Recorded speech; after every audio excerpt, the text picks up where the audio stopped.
Assalamualaikum warahmatullahi wabarakatuh. Kanti-kanti apa kabarnya? Sedangnya Sariko balik lagi dalam program kesayangan kita Berkabar Jambi. Edisi Sabtu 4 Mei 2024. Nah iyo, Ainun juga apa kabarnya Pak Saya Hariko? alhamdulillah kabarnya baik. Hari ini macam mana kabarnya? Baik juga, karena kanti-kanti kita kok tahu dak yo. Ngapa Di tuh? Instagram saya kok ada 99,99,9990. Indo. Apa Nanya, tuh? mana ayo Ainun kok lama dak nampak di Berkabar Jambi ke mana awak kok? Namanya Hairani nampaknya nyombongnya. Dak lah, mumpul ada pas. Hairani apa pasalnya kita pakai baju sama Sariko? Awak ikut keluarga saya yang makan bikin baju kok. Iya, ndak kita kan serempak beli beli yang sedua. Wajar lah, makanya itu nampak ketemu kali beli. Mereka ayo Ainun, ternyata Iya, awak lah. ternyata kita beli baju sama. Akhirnya kita pakai go di situ Iya, kan. Mira, tapi nyap-nyap baik lagi. Iya. Ambil pula pakai baju Iya, ketemu di kamu jalan. jangan pula nak Iya. ikut beli yo. Kaki Jahit sapu di mana kamu. makan? Istana anak-anak. Dulu. Zaman pengen tuh saya hobinya naik radi jahit Iya. di sana tuh. Zaman bagian dulu tuh awak masih anak-anak apa lah anak waktu itu? Nggak, Masih anak-anak juga. saya langsung lahir langsung macam kau lah. Karena di sana anak-anak. Kalau dulu Iya. saya di sana anak main situ kan ada Yo, istananya. Baru benar. tahu ada Nyampe tempatnya. kini pun saya sering main ke istana anak-anak karena di dekat sana tuh banyak tempat-tempat makan favorit saya. Besok boleh lah kaki ajak saya ya. Kaki habis balik dari situ yo nyala, yo. kita mampir beli kopi. Namanya kopi sedap, weh enaknya. Sedapnya di sana. lah, Iya, weh. lah ada dari zaman Belanda. Dari Dari mana? zaman Jepang kalau dari Yo, zaman nyala. Jepang. Iya nyala tuh. Nyola generasi. Ngapa kita membahas kopi Kopi pula? pula. Dah, Dah jadi iya. kita ngasih kabar kanti-kanti kita. Ternyata tim redaksi kita kayak Heeh. lah banyak nyiapin berbagai macam informasi penting menarik. Di antaranya petani di Kota Jambi keluhkan murahnya harga jual sayur. KPU Tubuh terima 439 bekas pelamar pendaftar PPK. Kemudian terpidana korupsi dana bos di SMP 21 balikkan duit lebih dari 184 juta rupiah. Macam mana informasinya bersama saya Ainun Husen. Dan saya Kayan Utara ikulah Berkabar Jambi. Selengkapnya.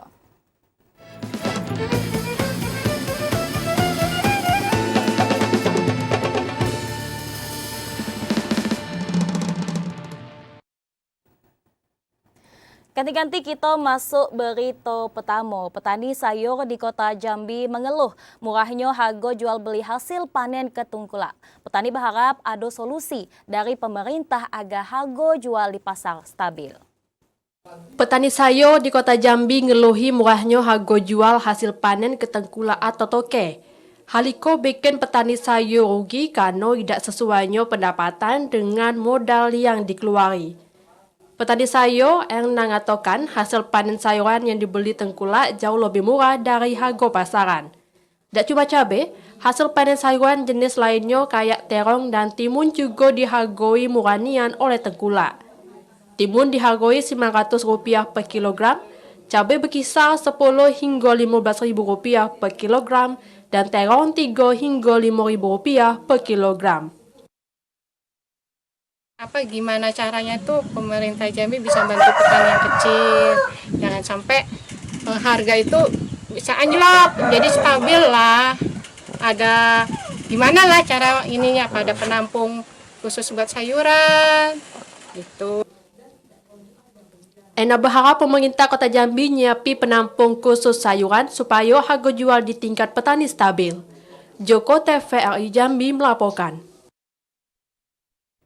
Beralih ke kabar lainnya, kanti-kanti seorang jemaah calon haji JCH di Kabupaten Tanjung Jabung Timur meninggal dunia jelang keberangkatan haji Junik lagi. JCH yang meninggal dunia itu masuk ke dalam prioritas lansia. 142 jemaah calon haji JCH lansia di Kabupaten Tanjung Jabung Timur dijadwalkan berangkat ke Tanah Suci pada Juni mendatang. Dari jumlah itu, 1 orang di antaranya batal menunaikan ibadah haji karena meninggal dunia. 1 JCH yang gagal berangkat haji itu masuk kuota prioritas khusus lansia. Petugas Siskohat kantor Kemendak Kabupaten Tanjung Jabung Timur, Arpah, mengatakan, sesuai regulasi lansia yang meninggal dunia tak dapat langsung digantikan oleh ahli waris. Ahli waris baru dapat berangkat menunaikan ibadah haji beberapa tahun lagi, sesuai masa antrean normal. Dari faktor kesehatan, seluruh JCH yang akan berangkat dalam kondisi prima. Rangkaian pemeriksaan wajib dilakukan sebelum berangkat, termasuk vaksinasi meningitis. Hal itu mengantisipasi penyakit yang marak menyerang area otak. Sesuai porsi, berapa tahun misalnya jamaah meninggal, dia harus berangkat 2036, artinya kan tahun menunggu 10 tahun lagi, 10 tahun itulah yang bisa digantikan oleh warisnya, menunggu sampai 10 tahun. Kecuali untuk reguler yang berangkat tahun ini meninggal bisa digantikan langsung oleh warisnya dan berangkat. Estimasi JCH Kabupaten Tanjung Jabung Timur pada tahun IKO sekitar 144 jemaah, terdiri dari jemaah prioritas lansia, kelompok bimbingan ibadah haji atau KBIH, dan petugas haji daerah. JCH diharuskan membayar beban biaya pemberangkatan ibadah haji atau BPIH sekitar 31 juta rupiah. Khalifa Patria, TVRI Jambi melaporkan. Ganti-ganti masih soal berita keberangkatan ibadah haji. Kuota haji di Kabupaten Kerinci tahun 2024 IKO mencapai 275 orang. Hal IKO jauh menurun bila dibandingkan pada tahun 2023 lalu yang mencapai 421 orang. Kementerian Agama Kabupaten Kerinci, Pak Rizal mengatakan, untuk jumlah kuota keberangkatan jemaah calon haji asal Kabupaten Kerinci tahun 2024 yang telah ditetapi oleh Kementerian Agama Provinsi Jambi nyampe 275 orang. Jumlah itu jauh menurun kalau dibanding pada tahun 2023 yang nyampe 421 orang. Hal itu dikarenakan pada tahun lalu pihaknya telah banyak berangkati jemaah haji lansia yang sempat tertunda karena pandemi COVID-19. Untuk umur calon jemaah yang dipastikan jalani ibadah di Tanah Suci Mekah tahun ini mayoritas berusia 12 sampai 90 tahun. Kabupaten Kerinci, jemaah haji yang insya Allah akan diberangkatkan pada tahun 2024, 1445 Hijriah ini, itu berjumlah 275.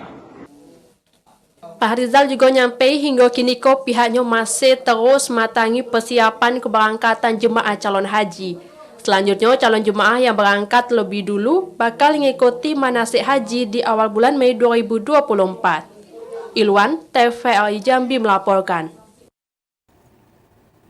Nah, ketika jangan nak pergi berjajan dulu ke warung, karena saya dan Puiko kami masih akan balik hadir dengan sejumlah informasi penting dan menarik lainnya. Di antaranya, Dinas Dukcapil Kabupaten Muaro Jambi pastikan ketersediaan belangko KTP elektronik mencukupi.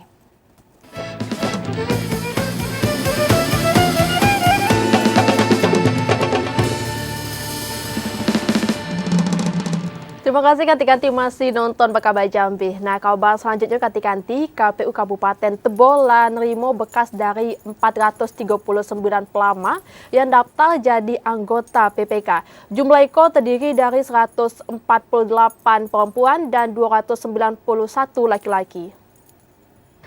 Hari terakhir penerimaan berkas lamaran calon panitia pemilihan kecamatan, KPU Kabupaten Tebo menerima berkas dari 439 pelamar yang mendaftar. Jumlah itu terdiri dari 148 perempuan dan 291 laki-laki. Ketua Komisioner KPU Kabupaten Atiul Fuadiah mengatakan berkas yang telah diterima nantinya akan dilakukan penelitian administrasi mulai 24 April hingga 3 Mei 2024. Selanjutnya, KPU Tebo akan mengumumkan hasil penelitian administrasi berkas pelamar pada tanggal 4 hingga 5 Mei 2024. Jadwal tes tertulis akan digelar pada tanggal 6 hingga 8 Mei 2024 dengan menggunakan sistem komputer asisten tes. Sementara, hasil ujian akan diumumkan pada tanggal 9 hingga 10 Mei dan tahap wawancara akan dilakukan pada tanggal 11 hingga 13 Mei mendatang. Sudah itu baru 6 sampai 8 Mei ini baru seleksi tertulis dalam bentuk CAT. Tesnya itu kemarin kita rencanakan di SMA 3 sama SMP 1. Dari hasil akhir pendaftaran, masing-masing kecamatan yang telah memenuhi kuota jumlah ambang batas. Calon PPK yang lolos seleksi akan dilantik pada tanggal 16 Mei. Intizam, TVRI Jambi melaporkan. Ganti-ganti kita memasuki berita perihal Pilkada 2024. Dinas Dukcapil Kabupaten Muaro Jambi memastikan ketersediaan belangko KTP elektronik mencukupi hingga 3 bulan mendatang. Masyarakat diimbau untuk aktif melakukan perekaman data untuk Pilkada 2024. 7.000 belangko kartu tanda penduduk elektronik atau KTP elektronik masih tersedia di Dinas Kependudukan dan Pencatatan Sipil Kabupaten Muaro Jambi. Persediaan belangko itu diyakini nyukupi untuk kebutuhan masyarakat yang melakukan perekaman ataupun pembayaran KTP elektronik. Kepala Distrik Capil Diki Ferdiansyah mengatakan, dalam sehari terdapat 25 hingga 30 warga yang melakukan perekaman KTP elektronik. Berdasarkan jumlah itu, Distrik Capil mesti ketersediaan belangko nyukupi hingga 3 bulan ke depan. Diki negasi ketersediaan belangko KTP elektronik tidak cuma di dinas, tapi juga tersedia di 11 kantor camat. Oleh karena itu, masyarakat tidak perlu khawatir dengan ketersediaan belangko dan bisa melakukan perekaman di masing-masing kecamatan. Dinas Dukcapil diwajibkan segera berkoordinasi untuk meminta belangko tambahan. Beragam ya, kita harus meyakinkan pusat bahwa sehari perharinya bisa cetak berapa, punya alat berapa, sehingga memang kita harus meyakinkan Dirjen Dukcapil untuk memberikan alokasi yang cukup. Dengan masih banyaknya persediaan belangko KTP elektronik, diharapi partisipasi masyarakat terutama bagi orang yang belum melakukan perekaman KTP elektronik bisa meningkat menjelang pelaksanaan Pilkada 2024. Azam Afnan, TVRI Jambi melaporkan. Nah, ganti-ganti dengar lagi kita akan memasuki perihal pilkada. Dak Khairani yo, dengar lagi nak balik kampung lah kalau. Balik kampung lah nak pilkada lagi. Di mana kampung Ainun? Kampung saya di Batanghari. Di Batanghari. Di Bajubang. Insya Allah kampung saya masih mengakui saya sebagai warganya. Masih lah yo. Masih. Padahal kalau saya dah mati saya ngakui. Dak Eropa dah dijawab dewek lah yo. Alhamdulillah. Insya Allah masih mengakui. Kenapa? Pokoknya saya tidak sabar lagi Khairani nak balik kampung. Ngasih suara yo. Betul. Khairani balik kampung dak? Kebetulan kamu saya di sekolah. Di sekolah. 15 menit dari kantor. Di rumah dewek lah. Ainun berapa jauh jaraknya dari kampung? Kalau dari kampung tuh ke Siko, dari Siko ke kampung tuh sejam lah. Sejam jalan kaki. Dak ada Honda, kita naik Honda Naik lah. Honda. Iya. Kalau saya naik Yamaha. Nah, ngapa kita ganti-ganti. Dengar lagi kita akan baliklah Dak Khairani. Sejumlah informasi akan kami sajikan, tentunya tetap berkabar. Nah iya, kabar selanjutnya ganti-ganti kita beralih pula ke Kabupaten Merangin, di mana Bawaslu Kabupaten Merangin buka pendaftaran Panwaslu Cam untuk Pilkada Kelagi. Pendaftaran dilakukan dengan menggunakan dua metode, yakni existing dan rekrutmen baru. Bawaslu Kabupaten Merangin buka pendaftaran Panwaslu Kecamatan atau Panwaslu Cam untuk pemilihan kepala daerah tahun 2024. Pendaftaran Panwaslu Cam untuk pemilihan Bupati Merangin dan pemilihan Gubernur Jambi tersebut dilakukan dengan dua mekanisme. Pertama, dilakukan dengan pola existing atau ex-Panwas Cam Pilpres dan Pileg lalu dilakukan evaluasi. Jika ditemukan ada peserta yang dinyatakan tak lolos atau tak memenuhi syarat, maka Bawaslu Merangin akan membuka pendaftaran baru sesuai dengan jumlah kekurangan. Jadi untuk existing kita lakukan evaluasi, ada dua kegiatan evaluasi. Pertama itu evaluasi secara online, itu semacam ada pertanyaan-pertanyaan yang perlu dijawab oleh teman-teman existing. Kemudian pertanyaan ini disusun oleh Bawaslu RI. Untuk proses syarat Panwaslu Cam existing, mulai dari penerimaan dan verifikasi berkas administrasi, sampai dengan penetapan dan pengumuman nama yang memenuhi syarat. Dilaksanakan pada tanggal 23 April sampai dengan 2 Mei 2024. Sedangkan proses rekrutmen pendaftar baru mulai dari penerimaan, penelitian, dan verifikasi berkas administrasi calon anggota Panwaslu Cam sampai dengan pengumuman nama-nama terpilih dilaksanakan pada tanggal 5 sampai dengan 23 Mei 2024. Proses rekrutmen pendaftar baru selain berkas administrasi, tes tertulis, wawancara akan disertai dengan meminta masukan dan tanggapan masyarakat. Ramadan Kerbita Kasa, TVRI Jambi melaporkan.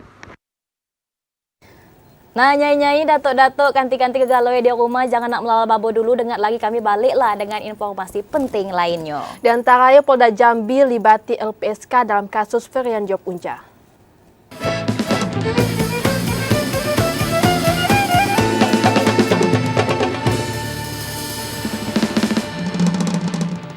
Kanti-kanti terima kasih masih duduk betonggok depan TV dak Khairani Iya, Guno Ainon. nonton bekabar Jambi. Nah, kanti-kanti kita beralih pula ke informasi selanjutnya. Puluhan kasus judi luring diungkap polisi sejak Januari 2024 lalu. Dari pengungkapan Iko, 50 orang ditetapkan sebagai tersangka. Pemberantasan judi luar jaringan luring terus dilakukan di Treskrimum Polda Jambi.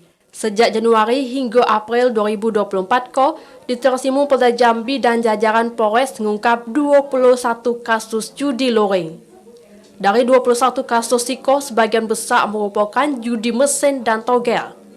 Dari pengungkapan itu, polisi mengamani 50 orang yang ditetapi sebagai tersangka. Puluhan tersangka itu hingga kini masih diproses dan terus berlanjut hingga proses persidangan. Hal itu dilakukan supaya para pelaku judi tersebut jero. Jadi kami ulangi, jumlah tersangka dari kurun waktu Januari sampai dengan April 2024 sebanyak 50 tersangka dengan perkara 21 berkas. Pemberantasan judi luring itu bakal terus dilakukan. Polda Jambi ingati dampak buruk kalau terlibat aktivitas judi. Menurut Andri, selain merugikan keluarga, judi juga bisa mengakibatkan seseorang berurusan dengan hukum. Ari Haryono, TVRI Jambi melaporkan. Kanti-kanti diponis bersalah oleh Majelis Hakim terpidana kasus dugaan korupsi dana BOS dari tahun 2011 hingga 2013 di SMP Negeri 21 Kota Jambi diharuskan bayar duit ganti rugi negara ke Kejari Jambi.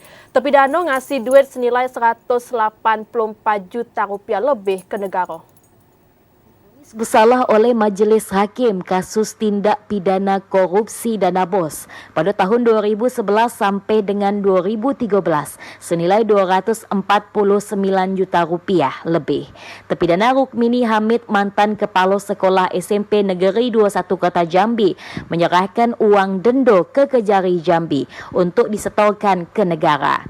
Penyerahan uang pengganti itu sesuai dengan vonis Majelis Hakim yang menjatuhkan terdakwa dengan hukuman 1 tahun 8 bulan penjara. Denda senilai 50 juta rupiah kemudian diwajibkan membayar uang pengganti senilai 184 juta 979.206 juta rupiah. Dari putusan itu, terpidana diwajibkan segera menyerahkan uang tersebut ke negaraan paling lambat 1 bulan setelah putusan. Saat dikonfirmasi Kasih Penkum Kejati Jambi, Lexi Fatarani membenarkan adanya pembayaran uang pengganti korupsi dana BOS di SMP Negeri 21. Dengan penyerahan uang pengganti itu, maka terpidana tinggal mengembalikan denda negara senilai 50 juta rupiah. Sebelumnya, terpidana Rukmini Hamid divonis bersalah oleh Majelis Hakim Pengadilan Negeri Jambi. Dari pembacaan vonis itu, terpidana terbukti bersalah melakukan penyalahgunaan dana BOS senilai 249.589.500 juta rupiah. Dan dana itu diduga disalahgunakan terpidana dari tahun 2011 hingga 2013 silam. Ashar, TVRI Jambi melaporkan. Kanti-kanti kita beralih pula ke informasi selanjutnya. Polda Jambi libatkan Lembaga Pelindungan Saksi dan Korban LPSK dalam kasus TPPO Varian Job Universitas Jambi. Dalam minggu itu, polisi akan melakukan gelar perkara dalam kasus tersebut. Kasus TPPO Varian Job Universitas Jambi masih dalam proses penyediaan penyidik di Treskrimum Polda Jambi. Penyidik lagi nyiapi bahan dan bukti untuk proses gelar perkara di Barreskrim Mabes Polri Pekaniko. Hingga kini penyidik juga lah minta keterangan saksi ahli dari Kemendikbud dan Kemenaker terkait kasus ko. Lembaga Pelindungan Saksi dan Korban LPSK juga lah berkoordinasi dengan Polda Jambi terkait pelindungan para saksi. LPSK berjanji bakal dampingi para korban dari intimidasi pihak manapun. Yang akhirnya saya belum sempat menjawab WhatsApp-nya. Jadi saya sendiri langsung, ya, atas izin Bapak Kapolda, saya mendampingi teman-teman melakukan pemeriksaan terhadap saksi ahli. Saksi ahli yang di Jakarta sudah kita lakukan pemeriksaan. Yang pertama adalah saksi ahli dari Mendikbud, kemudian saksi ahli dari Menaker, kemudian PPPO, dan kita juga sudah berkoordinasi dengan Barreskrim. Sebelumnya, Mabes Polri mengungkap tindak pidana perdagangan orang pada program Pelayan Job di luar negeri. 1.407 mahasiswa dari 33 universitas, termasuk Universitas Jambi, diberangkati. Namun, mahasiswa yang diberangkati dipekerjakan secara non-prosedural atau eksploitasi. Dalam kasus itu, polisi telah menetapkan 5 orang tersangka. Ari Hayono, TVRI Jambi melaporkan. Nah, ketika tidak terasa lah 30 menit kita ngawani kanti-kanti kita di Pekabah Jambi Union. Nah, sampai jumpa pula di minggu depannya hari Sabtu jam 1:30 siang. Nah, kita kanti-kanti terima kasih atas perhatian dan kebersamaannya. Saya Kekan Utari Dan saya Aidin Hussein beserta seluruh kerabat kerja yang bertugas mengucapkan terima kasih. Wassalamualaikum warahmatullahi wabarakatuh. dan sampai jumpa. Jumpa.